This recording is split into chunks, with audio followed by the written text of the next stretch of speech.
Long मार्च से पहले कुछ उनका कोई डिज़ाइन ऐसा हो सकता है, प्लान ऐसा हो सकता है कि वो इमरान खान साहब को गिरफ्तार कर लें? इमरान खान की गिरफ्तारी ना ही ये कहीं इनकी कोई हैसियत है, वो तो ऐसे ही एक ड्रामा लगा हुआ। आज इनको इलेक्शन कराने की तो पड़ गई, वो इस्तीफों के बारे में ये क्या कहते हैं, क्यों खामोश हैं, क्यों इलेक्शन कमीशन ऑफ पाकिस्तान बात नहीं करता? 25 मई में जिन लोगों ने जुल्म किया था वो वैसे ही दंदनाते फिर रहे हैं। तसूरी साहब वो तो कहते हैं कि जब गवर्नर राज लगेंगे तो फिर जिन्होंने लगाए हैं या लगवाए हैं वो ही रूल करेंगे। सब्सक्राइब करें और बेल दबाएं ताकि कोई खबर रह न जाए।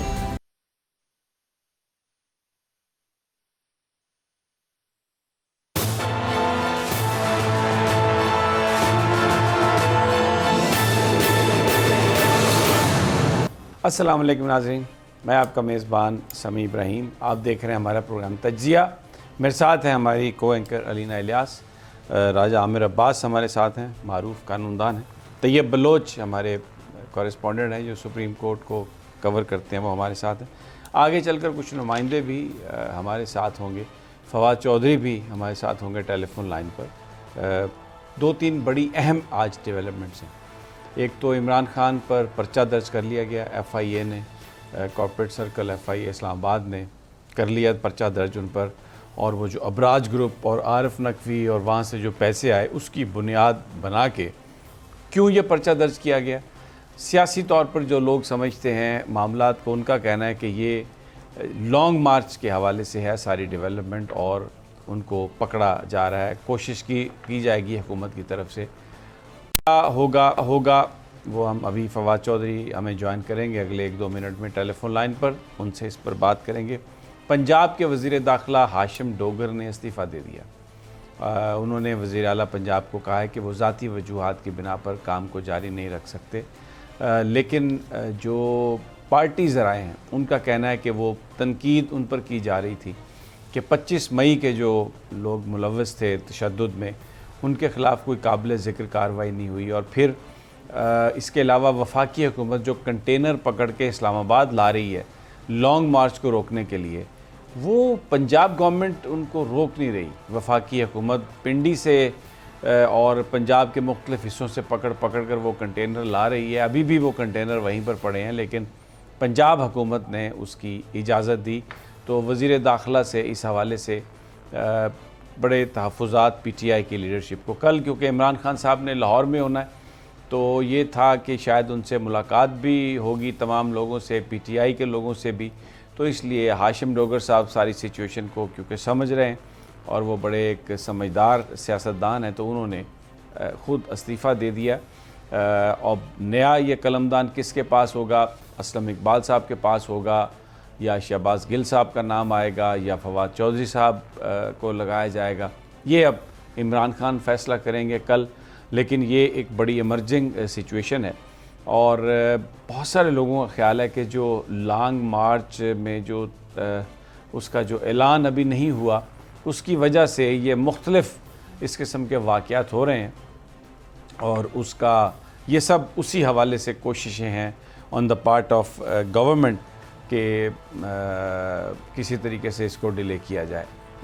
इसके अलावा ज़िमनी इंतखाबात जो हैं और बल्दियाती इंतखाबात कराची में, इलेक्शन कमीशन ने उनको आज फ़ैसला कर दिया कि उनको मुलतवी नहीं किया जाएगा। हालांकि वज़ारत दाखिला ने समरी लिखी और जो IGs थे इजलास में आज, उनमें से सिर्फ KPK ने कहा कि वो तैयार हैं, बाकी जो थे वो सब के सब ये कह रहे थे कि वो तैयार नहीं हैं। बताया जाता है कि जो डायरेक्टर जनरल मिलिट्री ऑपरेशंस और डिफेंस सेक्रेटरी थे उनकी तरफ से भी कोई वज़ारत दाखिला जो हैं उसकी समरी की कोई मुखालफत नहीं की गई, लेकिन इलेक्शन कमीशन ने कहा कि हम इलेक्शन ज़रूर कराएंगे। अब ये एक कोई इस तरह की एफ़र्ट भी हो सकती है इलेक्शन कमीशनर की कि वो अपना कोई एतमाद बहाल करें, क्योंकि इमरान खान साहब और PTI ये कह चुकी है और अमली तौर पर भी हमें ये नज़र आ रहा है, हर वो काम किया है इलेक्शन कमीशन ने जो जिसका फ़ायदा जो है वो मिले PDM को और इमरान खान साहब को उसका नुकसान हो। फवाद चौधरी साहब हमारे साथ हैं, उनसे इस मामले पर तमाम मौज़ूआत पर बात कर लेते हैं। फवाद साहब बहुत बहुत शुक्रिया। एक तो ये बयान फरमाइएगा कि ये जो ज़िमनी इंतखाबात और बल्दियाती इंतखाबात के हवाले से इलेक्शन कमीशन ने फ़ैसला किया है, हालांकि पंजाब जो वजारत दाखिला है उसने कहा था कि ये काम आप ना करें। कुछ लोगों का ख्याल है कि वो क्योंकि साख उनकी बिल्कुल नहीं है और लोगों को पता है कि वो PDM के इलेक्शन कमिश्नर हैं, तो अपनी साख की बहाली के लिए उन्होंने ये बात कही है और ये कहा कि नहीं मैं इलेक्शन ज़रूर करवाऊँगा। आपका क्या ख्याल है कि ये किस वजह से वो कह रहे हैं, जबकि वजारत दाखिला और बाकी सब लोग ये कह रहे हैं कि जी हम कोई सहूलत फराहम नहीं कर सकते? देखिए जी, ये तो खैर इलेक्शन कमीशन ने 100%, क्योंकि पब्लिक प्रेशर आ गया था, बड़ा मीडिया का दबाव आ गया था, तो उन्होंने आज जो है ये इलेक्शन कराने का फैसला किया है। अदरवाइज तो ये इलेक्शन कराने को तो हुकूमत भी तैयार नहीं है, ये भी तैयार नहीं है। 2 दफ़ा पहले इन्होंने इलेक्शन कैंसिल किए। और देखिए, मैंने कल ये बात कही भी थी कि ये बाबू जो हमारे दफ्तरों में बैठ के फैसले करते हैं, ना इनको पता है कि लाखों लोगों की तकलीफें क्या है।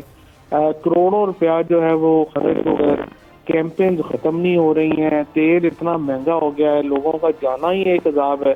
और जिस तरीके से इन्होंने ये पूरे, इनका एक तो ये जो इनकी बेईमानियां हैं और मेलाफाइडेज हैं, वो तो एक तरफ है ना, एक इनकी जो इनकॉम्पिटेंस है, इतना इनकॉम्पिटेंट इलेक्शन कमीशन पाकिस्तान में आप इसको कंपैरिजन ही नहीं कर सकते। पहले इन्होंने 40 लाख वोटर जो है उसको कहा कि वो मुर्दा है, और यानी जिंदा जो वोटर था उसको इन्होंने मुर्दा डिक्लेयर कर दिया। उसके बाद इनसे लिस्टें नहीं बनी, उसके बाद इनसे जो है जो भी ज़मीनी इलेक्शन हुआ है ऊपर इनका गलतियां, सारी पोलिंग स्कीम चेंज होना, यानी एक बिल्कुल ही आप समझें कि इन्होंने एक अजाब में रखा हुआ है मुल्क को। एक जो मेलाफाइडीज हैं या जो है उससे तो वो लहदा है जो इनकॉम्पिटेंस है। और इनमें चीफ इलेक्शन कमिश्नर के खिलाफ रेफरेंस गया हुआ है, बलूचिस्तान जो है वो क्वालिफाई नहीं करते, सिंध का मेंबर जो है वो सिंध गवर्नमेंट से तनख्वाह ले रहे हैं। तो बस यहाँ चल रहा है, ना को पूछने वाला है ना को बताने वाला है, बड़ी बदकिस्मती है। चौधरी साहब, आज इमरान खान साहब पर भी FIA ने पर्चा दर्ज कर लिया अबराज ग्रुप के हवाले से। उसमें 11 नाम हैं PTI के रहनुमाओं के। तो ये ऐसा लग रहा है कि हुकूमत लॉन्ग मार्च से पहले कुछ उनका कोई डिज़ाइन ऐसा हो सकता है, प्लान ऐसा हो सकता है कि वो इमरान खान साहब को गिरफ्तार कर लें। तो देखें जी, इस हुकूमत की बेचारों की कोई ख़ास औकात नहीं है। ये तो एस्टेब्लिशमेंट के डंडे के ऊपर जो है वो खड़े हैं। जिस दिन वो डंडा हट गया, ये लोग वैसे ही जो है वो फारूक हो जाएंगे, जिन बैसाखियों पे खड़े हैं। ये तो जो केसेस दर्ज करना या करना, फलाने को पकड़ लो, कर लो, ये कर लो, वो कर लो, मुल्क इस तरह तो नहीं चलते।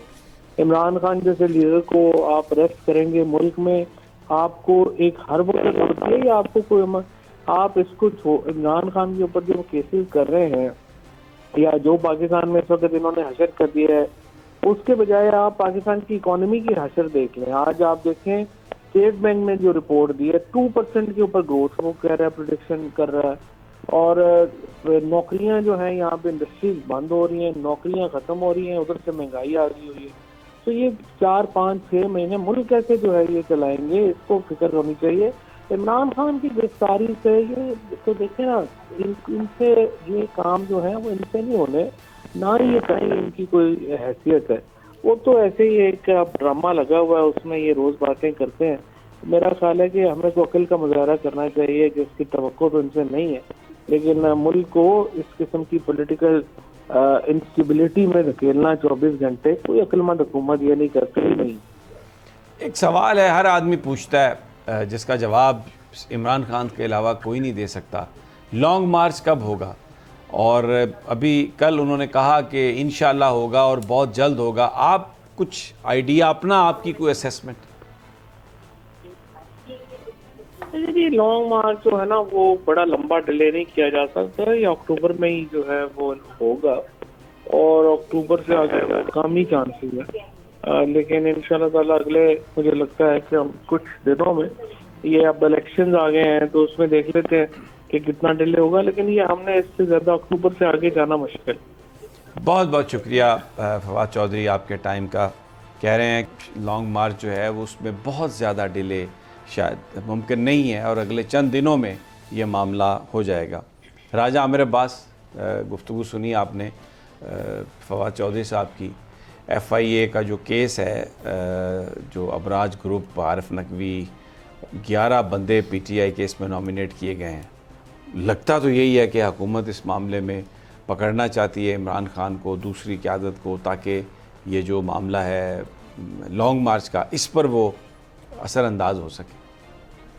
समी साहब, ये वही एफ है ना जिसने चंद दिन पहले वो मियां शहबाज शरीफ का और हमज़ा के केस में बड़े ढिठाई से कह दिया था कि जी हमारा पास कोई ऐसे शवाहिद नहीं है कि जो डायरेक्टली लिंक करें मियां शहबाज शरीफ को, हमज़ा को और जो मकसूद चपड़ासी या दूसरे तीसरे जितने भी लोग थे उनके एम्प्लॉयज़, उनको कवर करने के लिए। ये कैसे इस किस्म की इन्वेस्टिगेशन कर सकते हैं कि इतने ठोस शवाहिद के होते हुए अगर इन्हें नज़र नहीं आया तो ये केस जो इनका बैंकिंग एंड कॉरपोरेट सर्कल शुरू कर रहा है, ये मैं यकीन से कह सकता हूँ ना तो इनके पास इनको एफआईआर लिखनी आएगी, ना इनको पता चलेगा कि ये केस है क्या, और ये केस जो सा है कि ये बनाना चाह रहे हैं कि जी कोई पैसों की जो ट्रांजैक्शंस था उसको उस तरफ ले जाएंगे। अगर इस एफआईए को मनी लॉन्ड्रिंग की समझ होती और अकल होती और इनके अंदर ऑनेस्टी होती तो कभी ये कोर्ट में आके शहबाज और हमज़ा के केसेस में ये स्टेटमेंट नहीं दे सकते।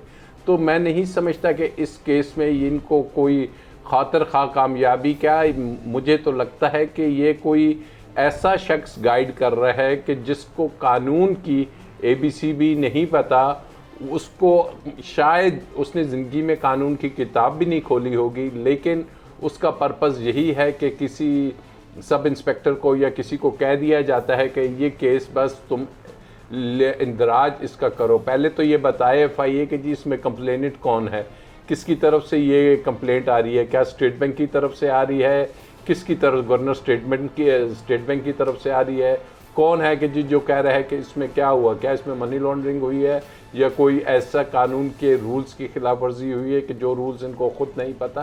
तो दिस इज़ ऑल कि ये शर्मिंदगी का एक बाइस तो है ही है इनके लिए, लेकिन ये वही प्रेशर कि जनाब अब इलेक्शंस चूँकि अनाउंस हो गए आज, तो आज इन्होंने एक अनाउंसमेंट के बाद ये प्रेशर डालने की कोशिश की जी खान साहब के खिलाफ FIR के होते हुए तो इलेक्शंस को नहीं रोका जा सकता। दूसरा, इलेक्शन कमीशन ऑफ पाकिस्तान का आपने बात की जी, बड़ा उन्होंने आज कोई तीर मारा वैसे है। वो क्या ख्याल है आपका, ये क्यों उन्होंने कहा जबकि वजारत दाखिला ये कह रही है, क्या तासुर देना चाहते हैं? मुझे तो ये लगता है फ्रैंकली स्पीकिंग कि ये इनका प्लान ये है कि इलेक्शन करवाएं और उसमें ये लॉ इन्फोर्समेंट तो इतनी ज़्यादा शायद नहीं होगी, लेकिन अपने बंदे होंगे सारे, तो बस रिज़ल्ट अपनी मर्ज़ी का, वोट जैसे मर्ज़ी हो, रिज़ल्ट अपनी मर्ज़ी का अनाउंस कर देंगे। बड़े आपने पते की बात की, दो चीज़ें हो सकती हैं। एक तो पता नहीं वो तोशा खाना वाला फैसला आया है कि नहीं, अभी नहीं आया, अब वो भी आना है, और क्या वो इलेक्शन से पहले आता है या इलेक्शंस के बाद आता है, ये बड़ी इंपॉर्टेंट चीज़ है। इलेक्शन से पहले आता है तो उसमें ये भले से जो भी फैसला दे दें उसको सुप्रीम कोर्ट जाते जाते 1-2 रोज़ लग जाएंगे कि अगर उसको सेटिसाइड भी करना है।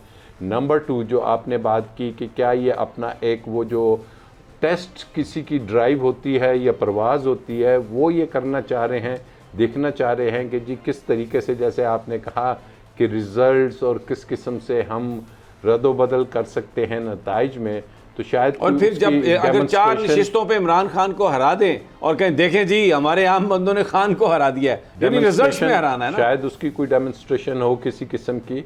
अदरवाइज जो पब्लिक का एतमाद है वो ये election commission of Pakistan completely lose कर चुका है। और उसकी वजह क्या है? उसकी वजह 1 नहीं 2 नहीं, लाइन से लगे हुए केसेस। आज इनको इलेक्शन कराने की तो पड़ गई, वो इस्तीफ़ों के बारे में ये क्या कहते हैं, क्यों खामोश हैं, क्यों इलेक्शन कमीशन ऑफ पाकिस्तान बात नहीं करता, क्यों इलेक्शन कमीशन ऑफ पाकिस्तान वो डिसीजन नहीं दे रहा, किस किस्म का प्रेशर है। तो ये वो तमाम चीज़ें हैं कि जो अब भले से बात वही है समी साहब, अब ना इलेक्शन कमीशन, ना इनके फ़ैसले, ना किसी और जगह के फ़ैसले मैटर कर रहे हैं। अब मैटर वही कर रहा है जो आपके सामने जो आप जलसे अटेंड कर रहे हैं, जिन जलसों में आप जाते हैं और लोगों की जो आवाज़ है और उनकी आंखों में जो एक सिमत नज़र आ रही है, उसी सिमत जाती हुई चीज़ें होंगी। और ये जैसे अभी फवाद चौधरी ने कहा कि अक्टूबर से आगे लॉन्ग मार्च नहीं जाएगी, और अगर ये लॉन्ग मार्च अक्टूबर से आगे नहीं जाती तो फिर यकीन करें कि ये मुल्क एक बड़े अच्छे और एक पॉजिटिव डायरेक्शन की तरफ जा रहा है, और उसी तरफ जाते हुए इस बौखलाहट में कभी ये चीज़ें हो रही है। राजा साहब अब बिल्कुल अच्छे अंदाज में जा रहा है, अलीना आप भी इस पे इनपुट, और तैयब आपकी तरफ भी आता हूँ। लेकिन जो चौधरी एतजाज़ अहसन ने गुफ्तगू की है, जिस तरह से उन्होंने खुल कर आके उन्होंने ये सवाल उठाए हैं कि जिन लोगों ने ये सब कुछ किया है, यानी कौन शहबाज शरीफ को वज़ीर-ए-आज़म बना सकता है, कौन वहाँ से यहाँ से मरीम नवाज़ को बाहर भिजवा सकता है, और जिसने नवाज़ शरीफ को बाहर भिजवा, और कोई 6 महीने पहले ये सोच सकता था कि क्या होगा, और फिर नवाज़ शरीफ उन्होंने वर्ड यूज़ किया तख्त पर बैठ जाएंगे। उन्होंने तो डायरेक्टली एस्टेब्लिशमेंट के ऊपर इल्ज़ाम लगाया, नाम ले के इल्ज़ाम लगाया और कहा है कि ये जराइम है और इसका आपको जवाब देना पड़ेगा। देखिए, उन्होंने मेरे ख्याल, हमने काफ़ी FIRs देखी, आप भी भुगत रहे हैं उस किस्म की FIRs को, जिसमें खाली सवाल उठाया गया था कि जनाब बताइए कौन है वो, और वो एक बड़ा ये चला था कि जी वो कौन है। तो उस कौन का तो आज वो सवाल था, आज जवाब तो एतजाज़ अहसन साहब ने बड़ा कुछ ऐसे अल्फाज में नहीं दिया। तो मैं जानबूझ के वो उनकी गुफ्तगू हमारे पास है, लेकिन तो मैं वही नाम सुनवाना नहीं चाह रहा, जो कि लंदन में बैठे हुए कॉन्विक्ट और मफरूर लेते रहे नाम, उन्होंने नाम लिया, और नाम ले के उन्होंने कहा अब देखना ये है कि क्या इस मुल्क में रूल ऑफ लॉ है। पीपल्स पार्टी है ना एतजाज़ अहसन, अगर पीपल्स पार्टी है तो PDM हुकूमत का हिस्सा है। क्या हुकूमत इस पे कोई बयान देगी कि जनाब क्या बात है, क्या पीपल्स पार्टी इस पे जवाब देगी कि जनाब क्या वजूहात हैं।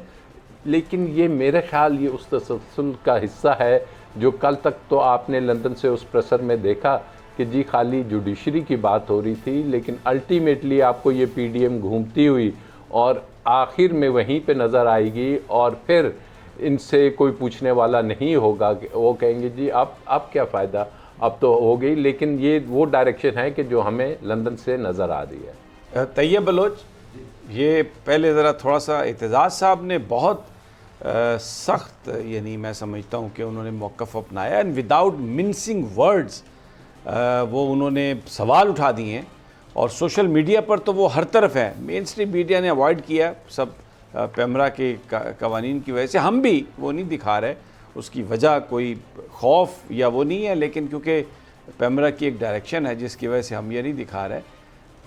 पूरा उन्होंने कहा कि ये चीज़ें जो हैं ये इस तरह से नहीं जा सकती, और जिन जिन लोगों ने इसमें रोल प्ले किया उनको तो बड़ी इस पर जवाब देना पड़ेगा। जी समी साहब, बिल्कुल एतजाज़ अहसन साहब ने जो कहा वो उनका अपना नज़रिया भी है, जो उनको नज़र आ रहा है उन्होंने वही बातें की, क्योंकि वो एक इंटेलेक्चुअल लेवल के हैं, और अगरचे उनका ताल्लुक़ पाकिस्तान पीपल्स पार्टी से है, लेकिन वो अपनी ओपिनियन देने में आज़ाद है।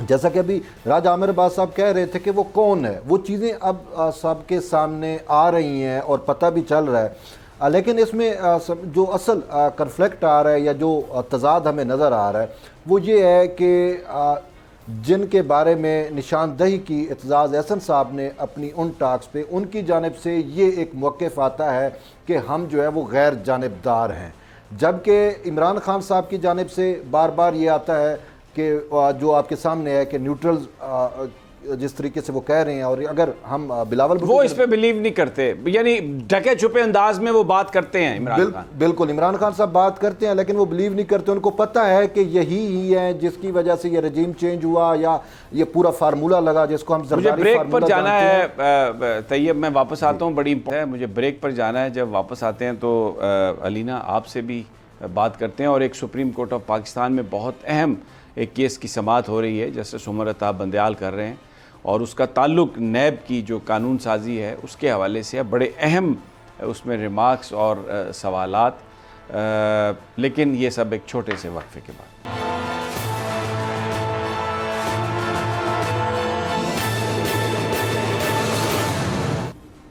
वेलकम बैक नाज़रीन, पाकिस्तान की सूरत हाल पर बात हो रही है।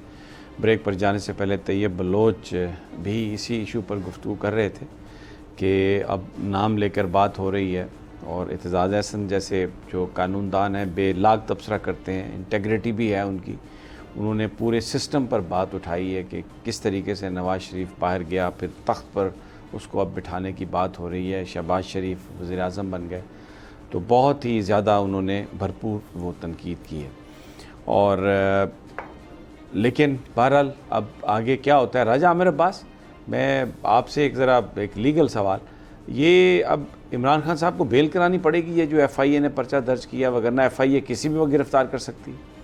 बिल्कुल उनको बेल करानी पड़ेगी और करा लेनी चाहिए, क्योंकि FIA मीन्स के जी हुकूमत ये चाहती हो कि उन्हें किसी भी तरीके से बेल होने से पहले अरेस्ट किया जाए, और अरेस्ट की कोशिश में ये FIRs कट रही हैं। इन FIRs का और कोई मकसद नहीं माँ सिवाय इसके कि किसी न किसी तरीके से जो फरमाइश आती है कि जनाब इनको अभी तक ये बाहर क्या कर रहे हैं, अरेस्ट क्यों नहीं किया, तो उस फरमाइश को मद्देनज़र रखते हुए एक नई FIR कट जाती है, कभी दहशतगर्दी की कट जाती है, कभी किसी और कानून की कट जाती है, और अब ये FIA का रह गया था कि जनाब वो अब इनकी तफ्तीश करे तो उनको बेल लाजमी तौर पे लेनी पड़ेगी। बेल नहीं लेते तो उनके साथ वही इनका प्लान है कि जी ये तमाम चीज़ें जो हो रही हैं ये वही, जैसे आपने इंट्रो में कहा कि ये लॉन्ग मार्च को सबोटाज करने के लिए। अच्छा अलीना, कल हमने जावेद लतीफ़ साहब की गुफ्तगू भी सुनवाई थी जिसमें वो धमकियां दे रहे थे, इदारों से कह रहे थे कि इनको इमरान खान जिसको जेल के अंदर होना चाहिए, सलाखों के पीछे होना चाहिए, वो बाहर फिर रहा है। और आज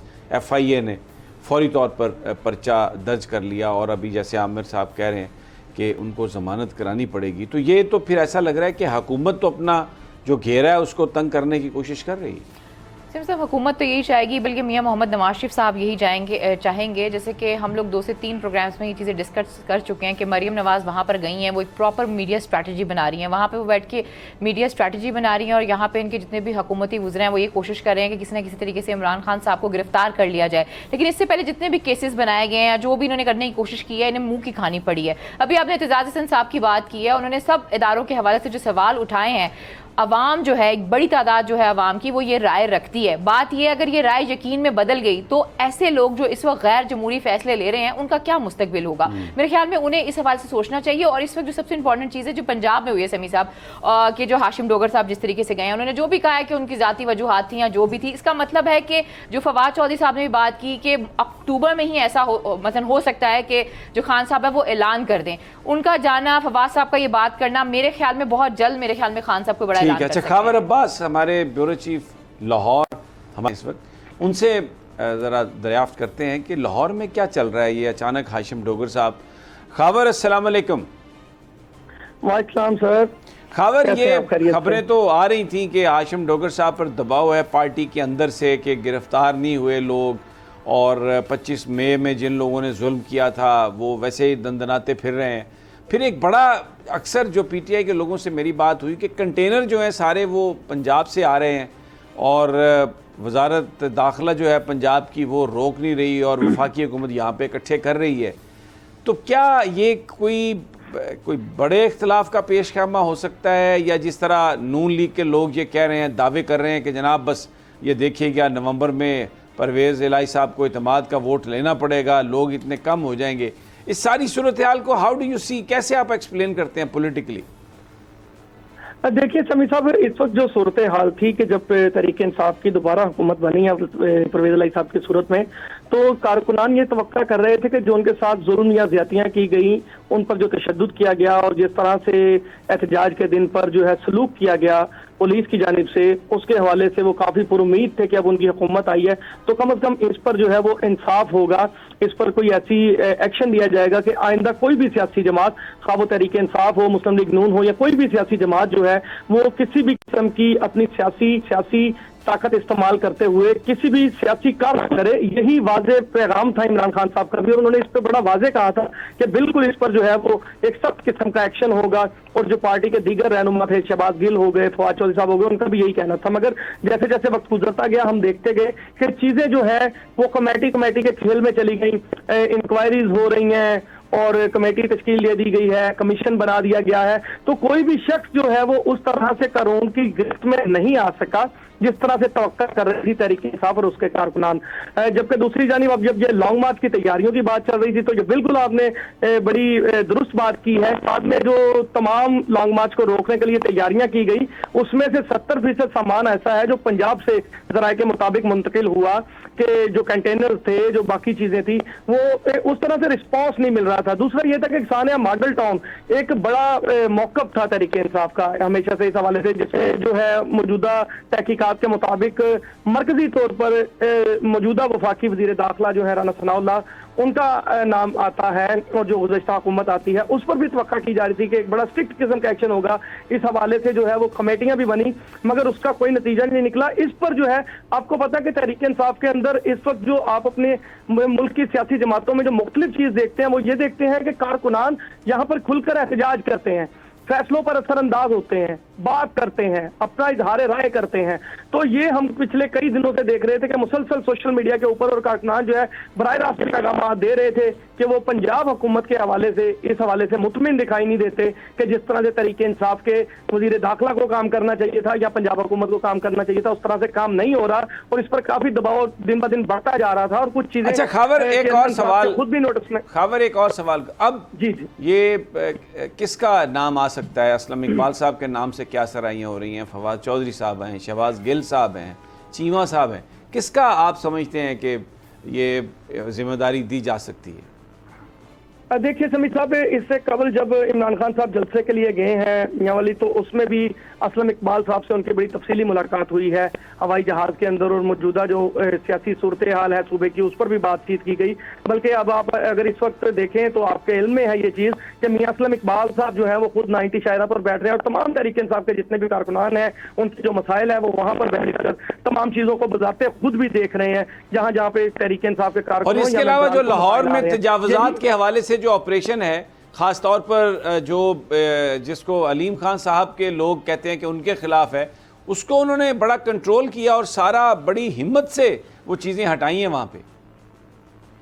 जी मैं बिल्कुल वही आपको बता रहा हूँ कि तहरीक-ए-इंसाफ के मौक़िफ़ के हवाले से मियां असलम इकबाल साहब बड़े क्लियर दिखाई देते हैं और वो उस तरह से काम करने के मूड में दिखाई देते हैं जिस तरह से तहरीक-ए-इंसाफ के कारकुनान जो है वो चाह रहे हैं। मैं खुद जाके 90 शायरा उनके पास काफी टाइम है, तमाम कारकुनान, मेंबरान, लीडरान, मेंबरान असम्बली वहां पर आ रहे थे, अपने अपने मसाइल हल करवा रहे थे। तो इस हवाले से चूंकि वो सीनियर मिनिस्टर भी हैं और जो जराए ये दावा कर रहे हैं कि अभी जो है वजारत दाखिला का एडिशनल चार्ज मियां असलम को देने का फैसला किया जा चुका है। इसके साथ ही साथ जो उमर सरफराज चीमन का नाम भी ज़ेरे गौर है क्योंकि जो उन्होंने अपने आखिरी वक्त में गवर्नरशिप के टाइम में जो परफॉर्म किया वो भी खान के नोटिस में। और इसके अलावा जो फवाद चौधरी साहब भी जराए कह रहे हैं कि इससे कबल जब हुकूमत बन रही थी, तश्कील दी जा रही थी, इस वक्त जो है वजारत दाखिला के उम्मीदवार थे। बहरहाल इस वक्त जो ज्यादा नुमाया नाम है वो मियां असलम इकबाल साहब का आ रहा है। कल इमरान खान साहब जराए ये कह रहे हैं ठीक है, खबर बहुत शुक्रिया, बहुत आमिर साहब।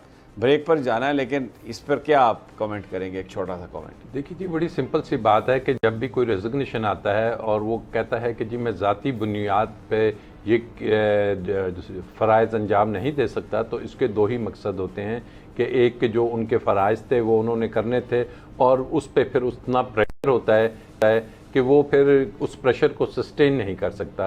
तो अब जो भी इनको लाना पड़ेगा होम सेक्रेटरी, वो उस प्रेशर को सस्टेन करे जो इधर से आता है या उधर से आता है, ए से आता है, बी से आता है, एक्स से आता है, वाई से आता है, जिधर से भी आता है, अगर उस प्रेशर को वो सस्टेन कर सकता है, ऐसा इस वक्त चाहिए।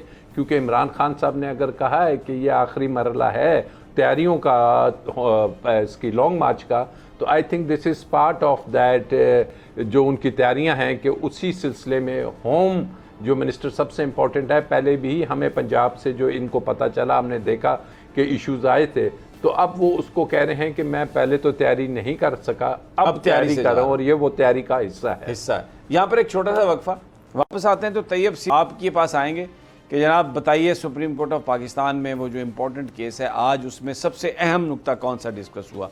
लेकिन ये सब एक छोटे से वक्फे के बाद।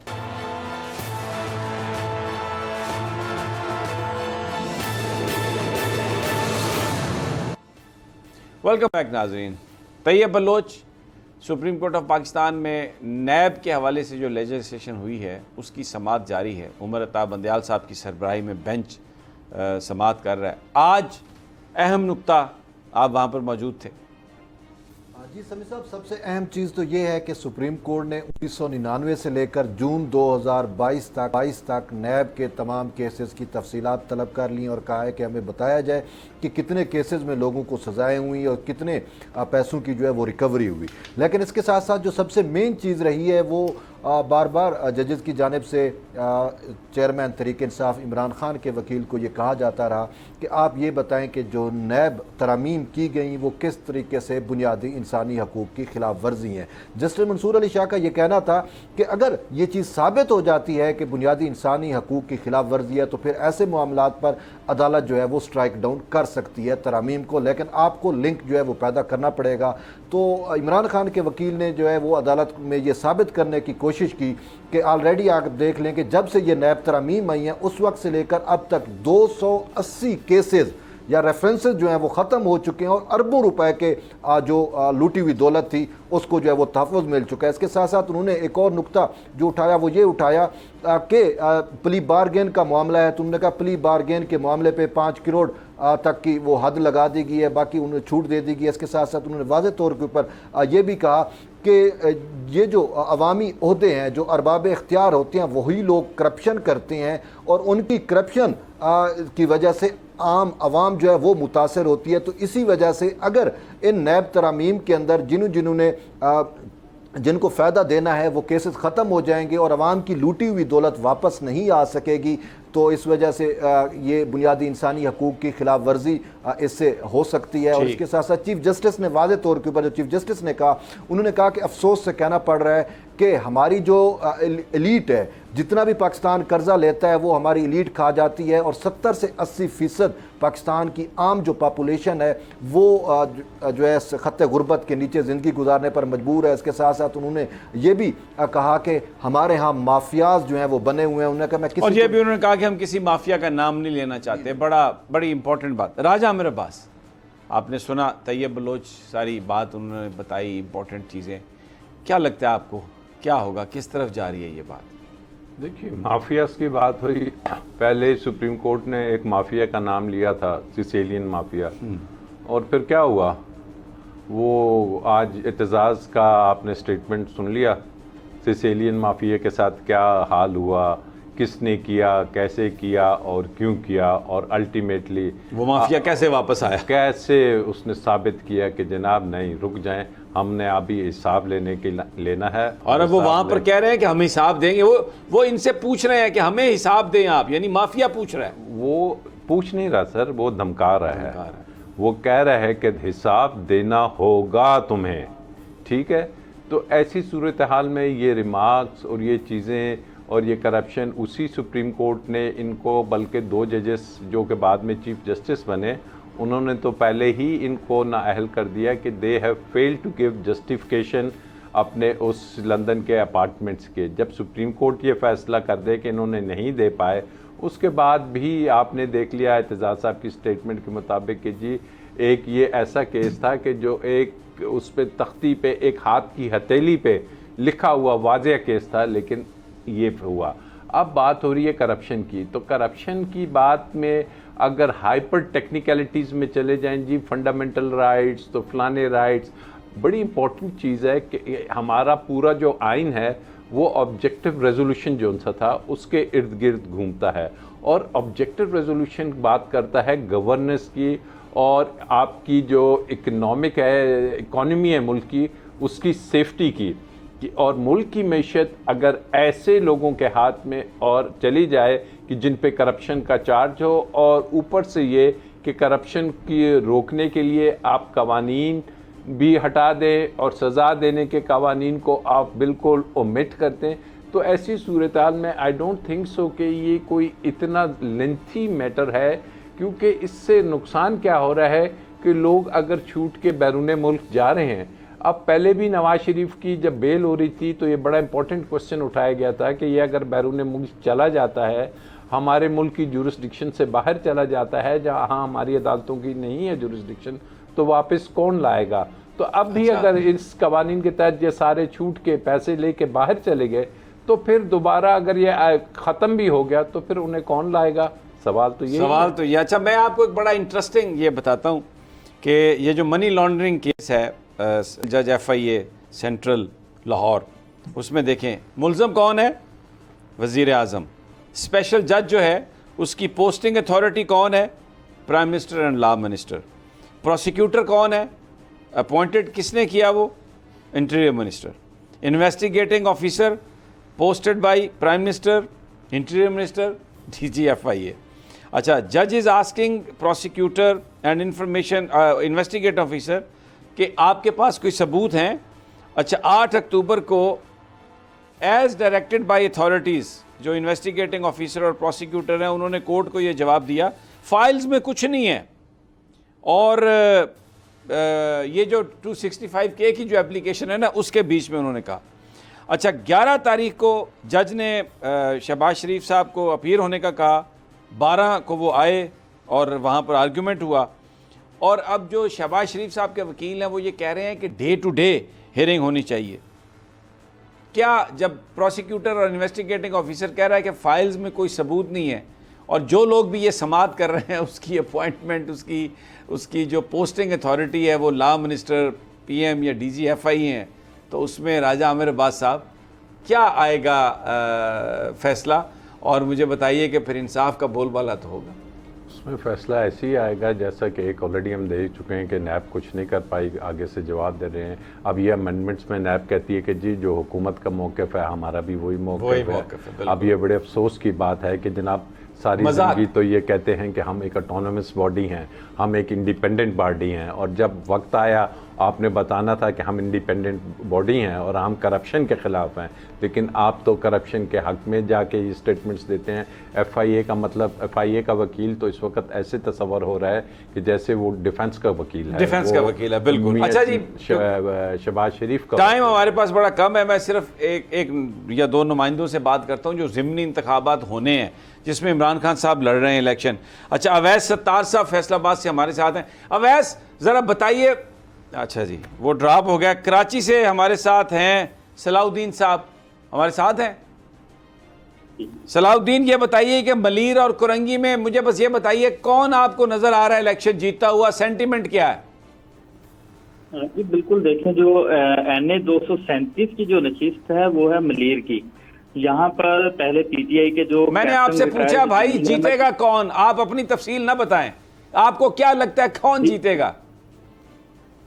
इसमें जो NA 237 है, यहाँ पर तो इमरान खान का जो अब्दुल हकीम बलोच के साथ मुकाबला है, तो इसमें जो शहरी इलाके हैं उसमें तो इमरान खान को काफी वोट जो है वो मिलेगा, लेकिन गोठ जो है वहाँ पर अब्दुल हकीम बलोच जो स्ट्रॉन्ग है। तो लेकिन जो PTI है वो हमें दिखाई देती है कि जो है वो कहीं ना कहीं निकाल लेगी, क्योंकि ज़िमनी इलेक्शन पहले भी जो हुए हैं वहाँ पर जो दफाई पोजीशन पे PTI आई है तो उसने यहाँ पर अपने इंतखाबात को जो है वो जीत लिया है। इसी तरह NA 239 जो है, इसमें तो काफी हद तक जो है इमरान खान स्ट्रॉन्ग नजर आ रहे हैं, क्योंकि यहाँ पर MKM के जो उम्मीदवार हैं नैयर रजा, वो इस वक्त MKM की जो पोजीशन हम ओवरऑल कराची में देख रहे हैं, NA 245 की भी हमने देखी, तो इस वक्त वो मुश्तरका उम्मीदवार तो हैं PDM, लेकिन जितने भी जमातें हैं उनके जो दीगर वोटर्स हैं वो दीगर जमातों पे अपना वोट कास्ट करते नहीं हैं। इसीलिए जो है यहाँ पर हम देख रहे हैं जो कुरंगी की नशिस्त है, जिसमें शाह फैसल के इलाका भी आता है, मॉडल कॉलोनी का भी इलाका आता है, यहाँ पर PTI हम देख रहे हैं काफी स्ट्रॉन्ग है। तो इसलिए जो है यहाँ पर भी इमरान खान की पोजीशन को हम देख रहे हैं बेहतर आपको नजर आ रही है। बहुत बहुत शुक्रिया आपका, बहुत शुक्रिया Salahuddin. Your comment 30 second Alina. Simi sahab देखें, ये जो बात होती है ना दही इलाके की जमात नहीं है PTI, ये तो रद्द हो चुकी हुई है। 15 ज़िमनी इलेक्शन हुए और उसमें देखें दही इलाके से कितने लोगों ने वोट किया। तो मेरे ख्याल में ये जो इन्होंने बात की डेफिनेटली अपनी रिपोर्टिंग के हिसाब से कर रहे होंगे, लेकिन मुझे लगता है कि हर कोने से हर जगह से PTI को वोट मिलेंगे। राजा आमिर अब्बास, ये तो दही इलाके के लिए तो उन्होंने बंदोबस्त किया है, मेरे ख्याल कोई अभी नई अपॉइंटमेंट भी हुई है सिंध में जी, और MQM के हैं मेरे ख्याल वो तसूरी साहब, वो तो कहते हैं कि जब गवर्नर राज लगेंगे तो फिर जिन्होंने लगाए हैं या लगवाए हैं वो ही रूल करेंगे। तो इनसे कुछ चीजें आपको नजर आएंगी कि क्या करना चाह रहे हैं। अच्छा, तैयब, उधर मौलाना फजलुर रहमान के भाई को लगा रहे हैं KPK का गवर्नर। कोशिश तो यही हो रही है, लेकिन समी साहब असल में इशू देखें आपके सामने, अभी तक बलूचिस्तान का गवर्नर लगाना था, वहाँ पे भी नहीं लगा। बलूचिस्तान में जो फार्मूला तय हुआ था अभी तक मामला वहाँ पे अटका हुआ है। और इसी तरीके से गवर्नर जो है वो खैबर पख्तूनख्वा में कोशिश तो चल रही है और वहाँ पे शायद लगा भी लें, लेकिन चीज़ें अभी वाज़े तौर के ऊपर नहीं है। बहुत बहुत शुक्रिया आप तमाम नाजरीन, इजाज़त दीजिए, देखते हैं पंजाब का वज़ीर दाखिला कौन बनता है और FIA ने जो पर्चा दर्ज किया क्या वो इमरान खान को गिरफ़्तार करने की कोशिश करते हैं। Very interesting. और जो नैब तरामीम के हवाले से जो वहाँ पर समाअत है सुप्रीम कोर्ट में, वो भी अपने मंतकी अंजाम की तरफ बढ़ती हुई नज़र आ रही है। इजाज़त दीजिए, कल तक इंशाल्लाह फिर मुलाकात होगी अल्लाह ने के बाद।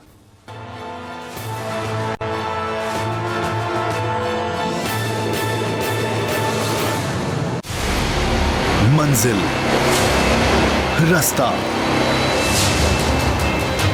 जज्बा, भयानक सच्चाई से हटाए पर्दे और तोड़ डाली झूठ की बेड़ियां। सलाखों से डरना कैसा जब चट्टानों ने पाला हो। इमरान खान बोल के साथ जुम्मे से इतवार रात 10 बजे सिर्फ बोल न्यूज पर। सबसे ज्यादा व्यूज, सबसे ज्यादा रील्स और सबसे ज्यादा रेटिंग के साथ बोल अब भी नंबर 1 पोजीशन पर बरकरार। सब्सक्राइब करें और बेल दबाएं ताकि कोई खबर रह न जाए।